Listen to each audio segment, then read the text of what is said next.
pas kita pemeriksaan bisa lansia, ASN ya, mau sudah kami sampaikan. Akan tetapi kita tidak bisa memaksa karena itu kesadaran masing-masing. Rawitnya kadang salah atau ngambil obatnya dari mulai saat ini dimaksimalkan. Toh sudah untuk dengan yang bangun. Kalau mungkin lagi terus belum ya mungkin mau gerak terus. Tapi itu kan kami kita di mungkin sedikit informasi dari kami nanti mau dilanjut ke program pengelolaan obat. Jadi nanti masih ada penyuluhan lagi di bawah itu sambil nanti pemeriksaan belajarnya.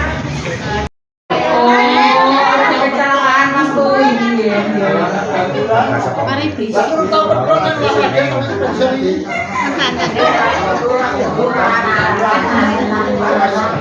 ternyata guru olahraga berarti harusnya fisiknya jelas ya karena aktivitasnya sudah menurun ya nggak seperti biasanya.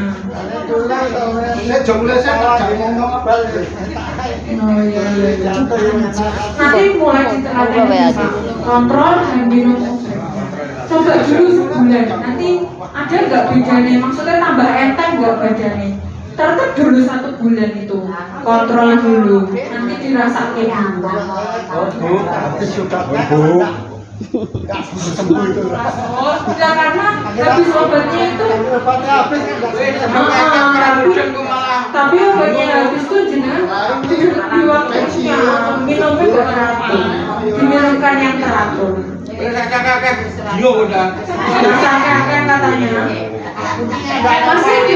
Ada lagi pertanyaan yang bertanya? Yang mau tanya boleh. Assalamualaikum warahmatullahi wabarakatuh. Waalaikumsalam. Memang kula niku nek ngriwayatke wong sakit ya, kesel mesti. Kula niku lara gula wis 20 tahun, Pak. Jadi sejak dadi lurah niku tahun 2023 wis lara gula. Sampai sekarang mamen apa? Mamen nasi juga 3 kali pagi kita makan, siang makan, sore makan. Tapi mesti ya sedikit-sedikit. Jadi paling satu jam, mulai kurang sih ditambahin pemilihan otomatis dan gabungan apa gabungan. Jadi wong PJ mawon, PJ mawon guys seneng. Ojo sok patu, ojo sok ndor, barang iki ora perlu. Makane olahraga tiap hari. Kula niki olahraga tiap hari. Kula niku jogging seminggu itu 3 kali, goes 3 kali minggu, terus senam 1 kali Quranis sendiri. Lendelalah Quranis ini kan sementara waktu diberhentikan kan gitu. Aku lama dari matur budaya kan 2 bulan. Upami ini pun senam ini ya, senam Quranis ini ada perubahan aturan bahwa lebih dari itu nanti kami yang dapat tagihan lagi. Oke, biar tagihannya nggak melebihi apa yang kami setiap bulan kami memang melaporkan, akan tetapi orang ngambil gawean pulau. Jadi pulau kalau Mbak Yani saya tak kasih sampai Mbak pulau itu dibantu saya seperti itu. Karena apa? Nek jenengan nanti ngambilnya obat lebih dari 3 hari.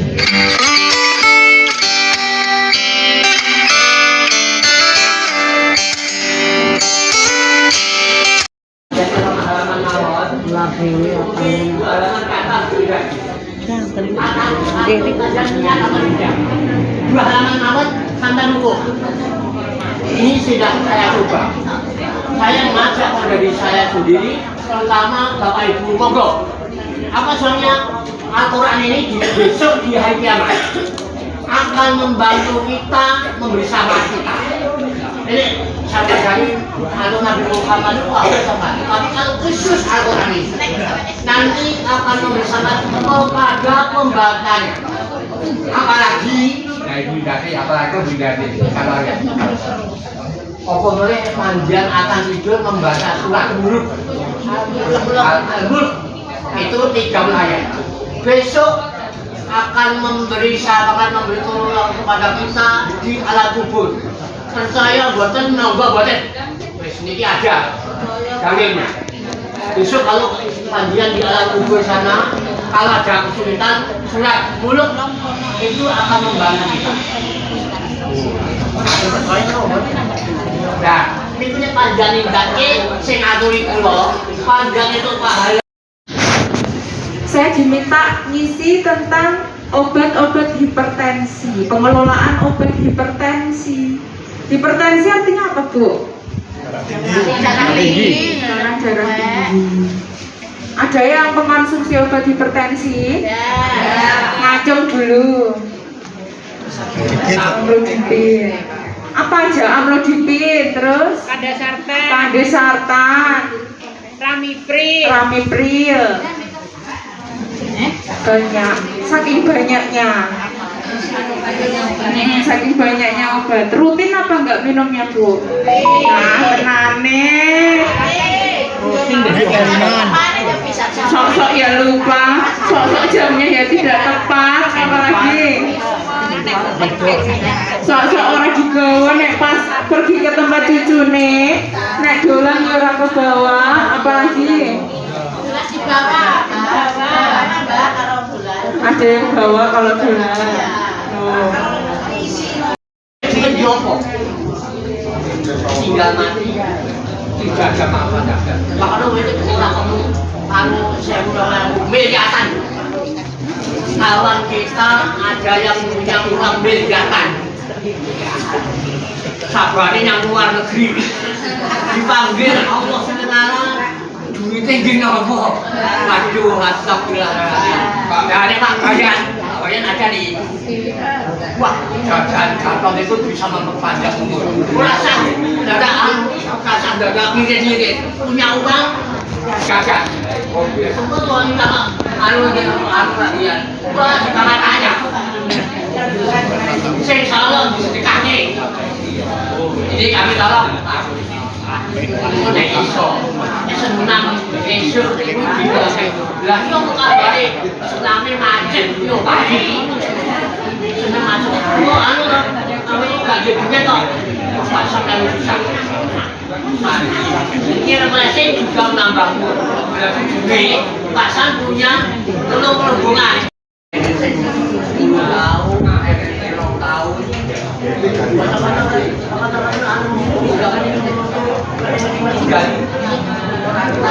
Karena yang nyawa meninggal itu rahasia Allah. Panjang awalnya gak ngerti, yang ngerti itu kan bergaya. Saya dipanggil enggak, bukan saya ini rahasia Allah. Iya. Terus yang tiga tidak kalah pentingnya, membiasakan puasa. Puasa ini besok aku puasa bulan Ramadan. Bulan Ramadan wajib. Belum bulan kudu. Nenek lorong ora puasa nenek kudu gane. Tapi niki setahun kita tata dalam buku fikih itu penting. Jangan ditinggalin ada dulu. 1. Puasa sunat 10 Muharram. Wah, penting dalam sejarah ini. Sejarah itu kalau besok bangun kita. Apa sebenarnya? Barang siapa yang puasa 10 Muharram menghilangkan dosa 1 tahun yang lalu.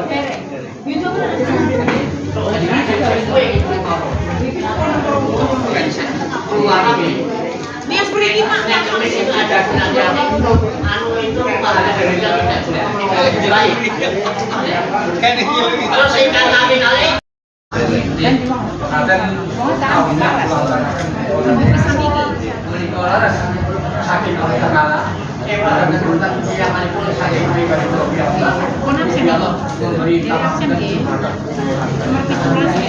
kita doakan bersama. Alhamdulillah, bismillahirrahmanirrahim. Allahumma shalli wa sallim ala sayyidina Muhammad wa ala alihi wa sahbihi. Alhamdulillah. Allahumma rabbana ismi atas kasibah sifat Allahumma rabbana ismi atas kasibah sifat Allahumma sholli keluarga besar pluralis Indonesia. Allahumma sholli keluarga besar pluralis Indonesia. Rabbana atina fil hasanah wa fil akhirati hasanah wa qina subhana rabbil izzati wassalamu ala mursalin walhamdulillahi rabbil alamin. Akhirul kalam wassalamualaikum warahmatullahi wabarakatuh. Bungo di senake dereng ngoto lho, Bu. Senake dereng ngoto. Menghadap kepada Bapak Koridor Bagian Putus. yang memberi flag atau yang ngasih gelar PRB Perumahan 10 rumah sakit. Jadi kami tinggal menindaklanjuti. Ya nggih Bapak Ibu. Misalkan sekitaran jenengan ada yang mempunyai penyakit itu tidak mau periksa, disarankan dulu ke puskesmas saja. Nanti kami yang mencarinya di puskesmas. Akan tetapi beliau kalau mempunyai BPJS, kalau tidak mempunyai BPJS juga tidak bisa masuk, tidak masuk kriteria. Kita nggih Bapak Ibu. Jadi tadi yang 163 aktif atau sebenarnya yang aktif setiap bulan ini ada 170-an. Akan tetapi tidak semuanya ikut pertemuan. Karena apa? Karena peserta tersebut ada yang masih mempunyai kegiatan aktif atau yang berjamaah. Jadi kami mengasih toleransi bila mereka libur boleh cek setiap hari kami layani. Sampai kami melakukan pertemuan seperti ini. Karena ya Bapak Ibu, jadi apa namanya, yang masih aktif kerja kami juga memahami. Seandainya pulau ya mestinya boleh training pulau kan kita ya Bapak Ibu. Tuh, terus untuk yang 100 sekian yang tidak aktif itu bisa jadi mereka tidak ada yang nganter, sudah sepuh anaknya atau keluarganya tidak mau tahu, bisa jadi. Kami sudah melakukan kunjungan rumah, kita ngambil beberapa sampel, jadi permasalahan yang ada di situ tidak ada yang mengalami kesalahan. Jadi anak-anak sibuk semua intinya kayak gitu. Nah terus sebenarnya kami juga ada planning mau apa namanya memberi lagi, kan tetapi waktu kita juga terbatas. Jadi untuk sementara kita jalani yang sudah berjalan dulu, yang tidak aktif sementara ya kami kesampingkan dulu. Kami kelola yang masih aktif, yang tidak aktif kami intinya kalau pikir kari, intinya kata dia. Jadi ya aktif saya jalankan dulu, kata dia Bapak Ibu. Bapak Ibu kalau tambahin. Lebih dari 65 tahun biasanya faktor resiko, kemudian penyakit penyerta kayak diabetes itu juga bisa, penyakit ginjal bisa, ada penyakit penyerta yang menyebabkan resiko hipertensi. Gejalanya biasanya apa Bu? Ibu-ibu di sini yang minum obat hipertensi dulu awalnya yang dirasain apa? Pusing, apalagi Bu? Lemas, cengeng, terus ada yang rasa deg gitu enggak? Dulu waktu pertama-tama minum obat pertama udah lupa saking lama nih. Terus gangguan melihat, telinga yang berdengung, itu awalnya, gejala awalnya dulu. Paling sering apa Bu biasanya? Pusing. Paling sering pusing. Pusing. Makanya biasanya kenapa kalau periksa hipertensi itu biasanya dikasih obat pusing, paracetamol, karena biasanya keluhannya pusing. Jadi paracetamol itu untuk pusingnya itu, gitu. Biasanya karena keluhannya pusing. Pencegahannya, nah itu kurangi stres, kurangi emosi. Ya, susah gak Bu? Jangan emosi itu susah dah. Biasanya emosinya sama siapa, Bu? Sama anak, sama putunya, Sama suaminya. sama suaminya. Semangat itu habis. Kelola emosi, padahal tiap hari ketemu gitu deh. Terus mengawal berat badan, berat badan dikontrol gitu nggih. Terus olahraga, tidak merokok sama rutin cek tekanan darah. Ada yang punya alatnya sendiri di rumah? Bisa cek. Cara tahu kita tensinya normal apa enggak, satu-satunya ya dicek pakai alat sesederhana itu. Misalnya kontrol di sini kan mesti selalu dicek ya, Bu. Selalu dicek tekanan darahnya. Nah, terus kalau misalnya sudah dibilang sama dokter, oh ini tensinya tinggi, terus harus apa? Cek terus tuh, Pak. Kalau sudah minum obat dengan rutin, terus apa lagi tuh? Ada yang perlu diubah gaya hidupnya, apa minum obat kok tapi tetap makan makanan sembarangan gitu?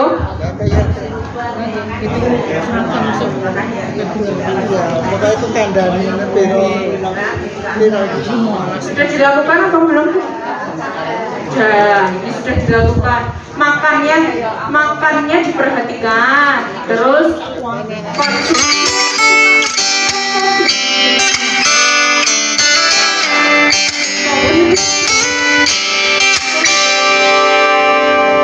istirahatnya cukup.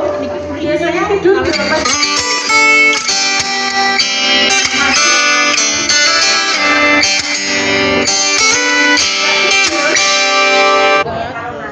Oh, pokoknya kalau ngantuk tidur. Terus hindari makanan olahan daging yang terlalu tinggi lemak. Kenapa, Bu? Kira-kira, Bu? Ini kolesterol. Jadi kalau kita tensinya tinggi, itu diusahakan lemaknya kita, kolesterolnya kita itu normal. Coba bayangin kalau pembuluh darah kita itu selang air itu, guys, selang air. Terus lemaknya itu misalnya lumut yang ada di dalam selang. Jangan bayangin, kalau misalnya kolesterol tinggi, itu lemak yang di selang itu banyak. Selangnya itu pembuluh darahnya. Kalau tekanan darahnya tinggi, airnya diturunkan tinggi lewat selang, pecah gak selangnya? Ibarat kata kalau misalnya tekanan darahnya kita tinggi, pompa terus tinggi, banyak kolesterolnya di pembuluh darah, menghalangi darahnya itu mancur ke pompa gitu, pembuluh darahnya pecah. Makanya makanannya diperhatikan, lemaknya itu jangan sampai tinggi kolesterolnya, resikonya kayak gitu. Terus pecah pembuluh darah, jadinya apa, Bu? Stroke. Sesederhana kalau selang banyak lumutnya, terus air dialirkan lewat selang, bro, lumutnya bahkan ikut keluar gitu, kolesterol itu misalnya yang di dalam pembuluh darah. Jadi resikonya bisa pecah pembuluh darah itu. Nah, buat ngontrolnya itu bukan cuma makanan tapi rutin minum obatnya. Kalau misalnya obatnya diminum rutin, kan tensinya terkontrol. Jadi alirannya itu nggak setinggi tensi tinggi gitu, alirannya normal gitu. Jadi pembuluh darah juga nggak capek. Kalau misalnya tekanan darah tinggi kan pompa tinggi, tekanan darahnya tinggi, pembuluh darahnya lama-lama kan melebar. Terus pola makan seimbang sama olahraga. Nah, ini akibat tekanan darah tinggi bisa ke jantung, gangguan penglihatan, stroke, gagal ginjal. Pencegahannya bisa mengurangi konsumsi garam. Misalnya kalau itu dari Menkes menganjurkan jangan melebihi 1 sendok teh per hari, bukan 1 sendok nasi atau 1 sendok makan, 1 sendok sayur, enggak, cuma 1 sendok teh per hari garamnya.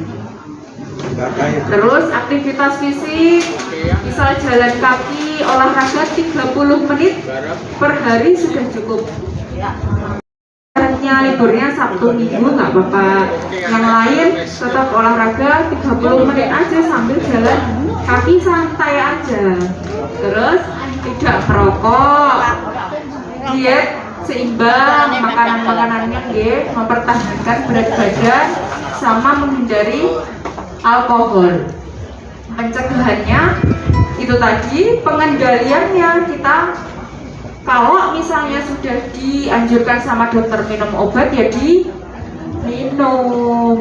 Pengobatan hipertensi itu pengobatan jangka panjang, ya. Jadi bukan kayak minum obat pusing sekali minum selesai sudah. Terus minum obat batuk gejalanya hilang sudah. Kalau hipertensi selamanya. Buat kontrol hipertensinya.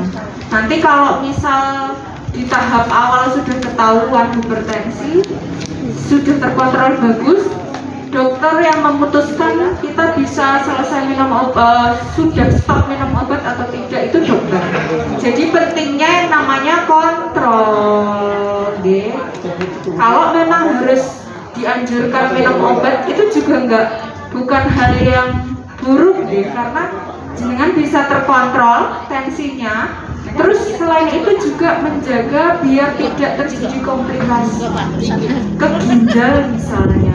Kalau tensinya normal, ginjal juga aman gitu. Bukan sebaliknya, minum obat itu justru merusak ginjal, itu salah. Iya, ginjal itu rusak karena komplikasi penyakitnya kita yang sudah buruk akhirnya kena ke ginjal, bukan obatnya yang bikin sakit ginjal. Terus akhirnya nggak minum obat itu salah lah. Nggak minum obat itu justru bikin tensi nggak kontrol, gula nggak kontrol, akhirnya yang capek ginjalnya, kena ginjal. Gitu. Minum obatnya juga nggak sembarangan ya, karena obat tensi itu banyak banget, macam-macamnya banyak. Yang sesuai sama kondisinya jenengan, yang sesuai sama gejalanya jenengan, nanti dokter yang memilihkan. Jadi enggak tiba-tiba minta obat ini ke apotek tuh enggak. Tetap pertama kontrol dulu. Terus yang kedua yang paling sering merasa pusing tuh berarti dia merasa tensinya tinggi. Obatnya ya berarti obat darah tinggi belum tentu, guys. Pusing tuh belum berarti darah tinggi loh, Bu. Jadi kalau misalnya pusing, aduh darah tinggi, belum tentu. Pusing gejalanya berarti disembuhkan dengan obat pusing, deh, bukan obat darah tinggi. Bisa jadi loh, pusing itu bisa jadi gejala kolesterol juga, jangan di sini biasanya kan.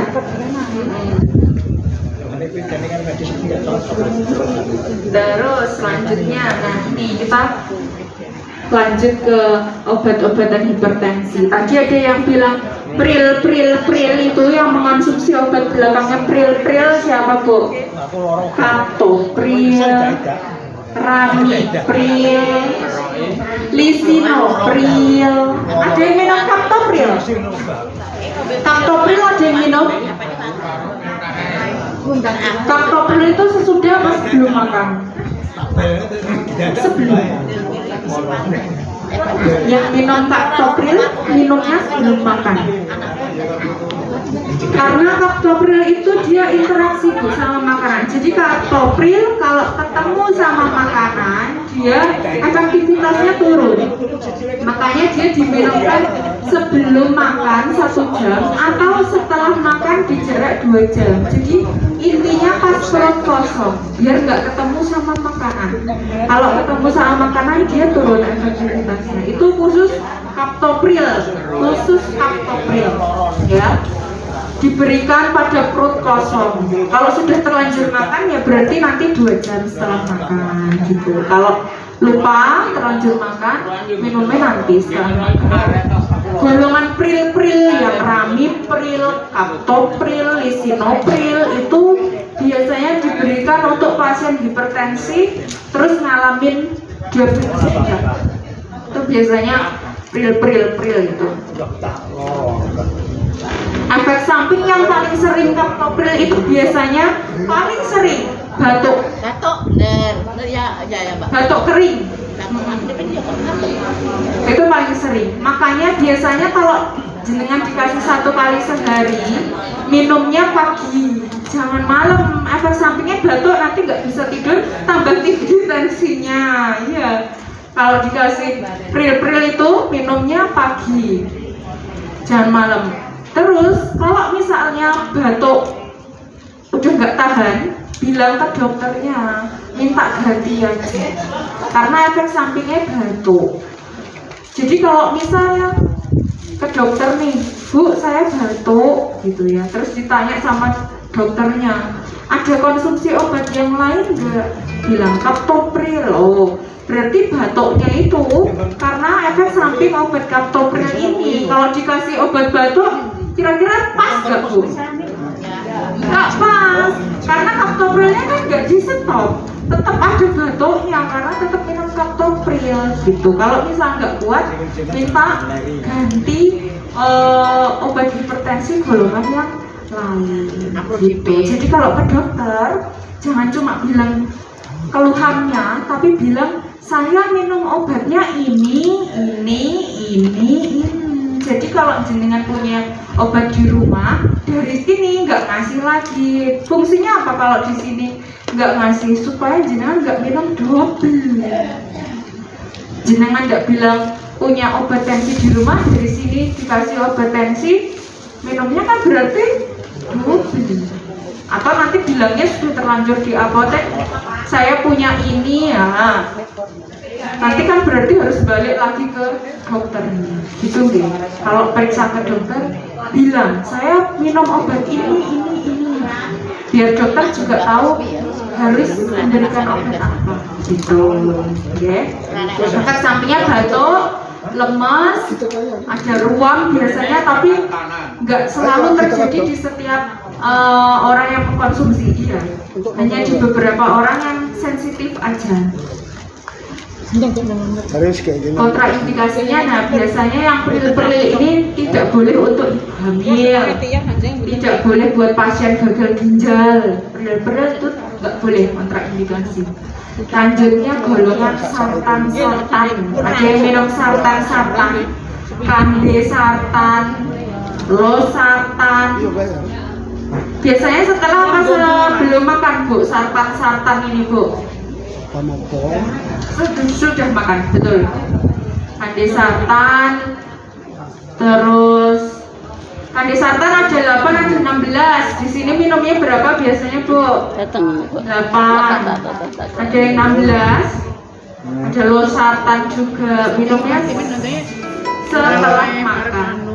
Biasanya digunakan buat pasien yang sistolnya tinggi, tekanan darah yang di atas itu loh Bu. Biasanya kan A per B. Nah biasanya sartan ini buat pasien yang A-nya tinggi, jadi golongan darah yang tekanannya di atas 150 per 80. Nah yang atasnya itu biasanya yang tinggi itu pakainya sartan ini. Efek sampingnya pusing, mual. Ada yang minum kandesartan, ada efek sampingnya betul Bu? Tidak mengalami ya? Ada efek samping Bu? Tidak mengalami, karena efek samping ini tidak terjadi di semua orang ya, hanya beberapa individu aja. Tuh, kontraindikasinya sama, tidak boleh buat orang hamil gitu ya. Terus lanjut ke golongan yang olol-olol. Ada yang pernah minum bisoprolol? Bisoprolol itu golongan yang belakangnya olol-olol itu loh.